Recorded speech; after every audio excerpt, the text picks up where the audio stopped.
Hello, jammers. First of all, take a look at the still I made. The one single still. Gorgeous, I know. But anyways, in this video, I play 20 minutes of every single Animal Jam minigame to see which one has around the highest gem payout. And we're reviewing them while we're at it, because why not? Before we get into the video, please take all of these values with a huge grain of salt, because calculating all these gem payouts was, one, not the most precise, and two, I was embarrassingly bad at a few of these mini games.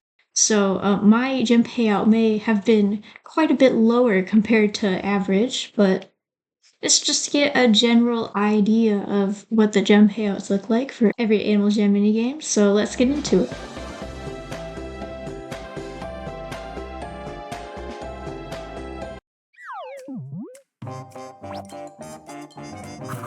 First on the list, we have Longshot, which had the lowest gems out of all of them at only 1,257. However, I had awful luck with this game. I could not get past the first couple of areas for the life of me. I only got to the snowy area in a couple of the runs. So I only got around 11 gems for a lot of the times I played, which was not great and resulted in me having a really awful gem payout. In terms of reviewing, there isn't a whole lot to say about Longshot. It is kind of a sit and wait game. It does make it a bit of a good game to just sort of AFK if you want to watch a video on the side, but there isn't really much in terms of gameplay, let's be honest. It's kind of boring.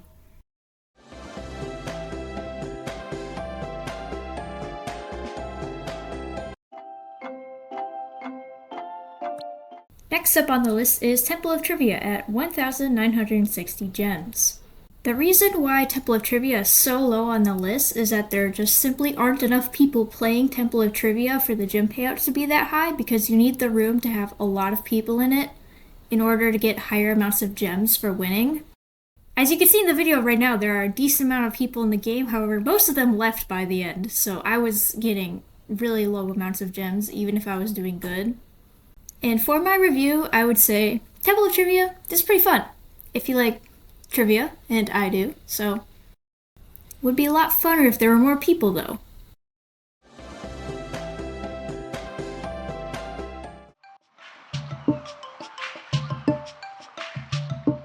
Third on the list is Overflow, coming in at 2,304 gems. I feel pretty neutral on this game. I don't really love it, I don't really hate it, it's just kind of there.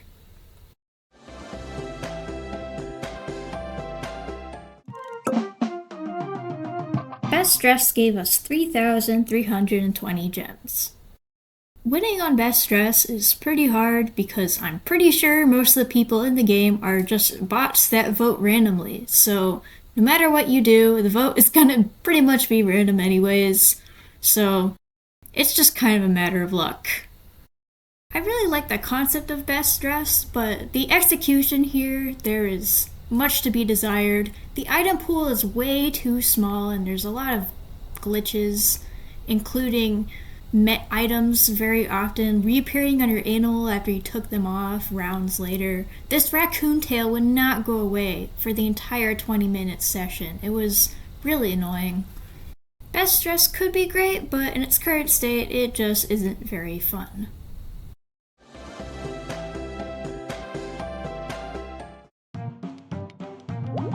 In Jama Derby, we got 3,325 gems. This game is pretty simple, pretty easy. You can kind of just turn your brain off. It's pretty fun.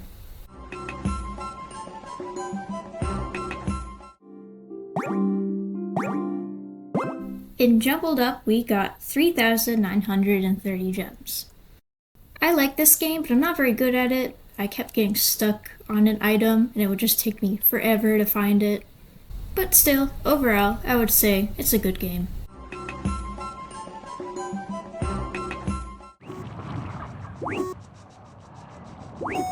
Falling Phantoms. In this minigame, we got 4,020 gems.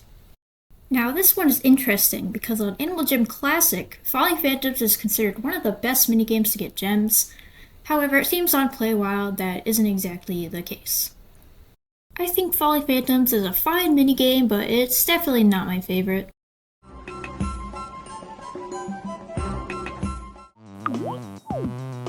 In Roll, we got 4,142 gems.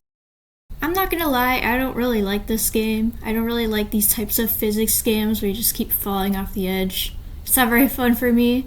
I will say I did get a little bit better towards the end, and it was getting a little funner, but I probably still won't play it again.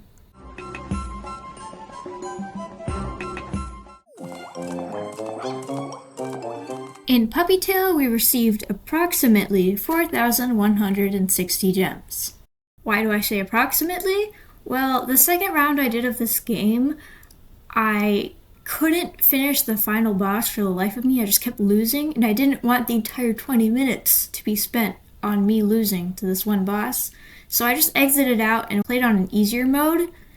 But then it didn't show me a gem payout screen when I exited out that I know of from the recording. So I just doubled the gem payout that I got from the previous round that I played on hard mode, pretending that I did beat this round and hypothetically got the same amount of gems.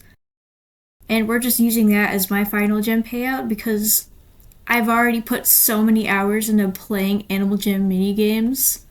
I quite like Puppy Tail, but it unfortunately doesn't really work very well on a laptop, which is what I use to play Animal Jam. Even with that issue, this is still one of my favorite minigames. It's one of my go-tos that I will play if I want to play an Animal Jam minigame.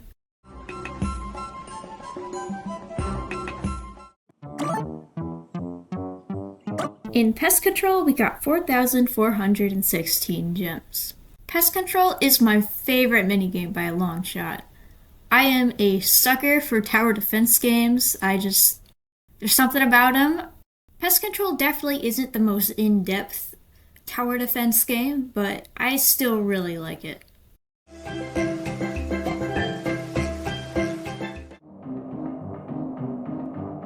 In Phantom Dodger, we got 4,964 gems. This game is okay, but I think it sort of hurts your finger to hold down on the screen for so long, or your mouse button, depending on what you're using.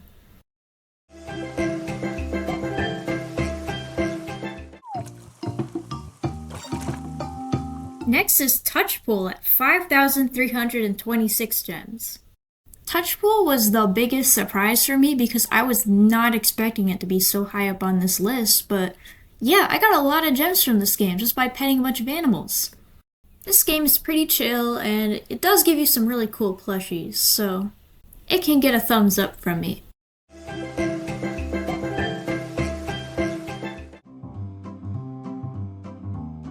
In Fast Foodies, we got 5,720 gems.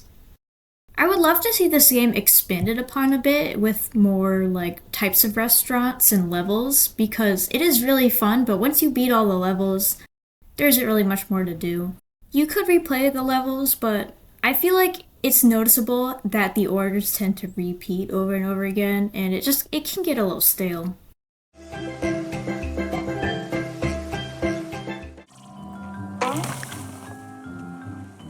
In Escape the Phantoms, I got 5,852 gems. I don't really have many thoughts on this game other than that it's hard to play with a mouse.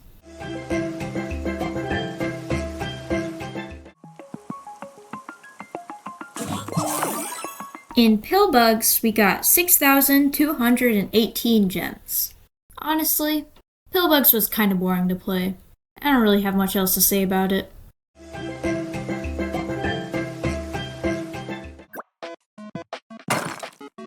Block Break got second place in this experiment at 6,771 gems. I thought I was going to like playing this game, but it ended up being a bit of a drag to get through because of the blocks that can't be destroyed. As you can see, it just kind of made some of the levels difficult to get through.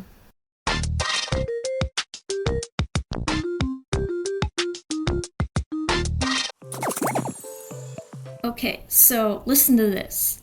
I got 8,535 gems in Gembreaker. It's such a jump that I have a hard time even believing that it's real. But like that's what the screen at the end of my recording says.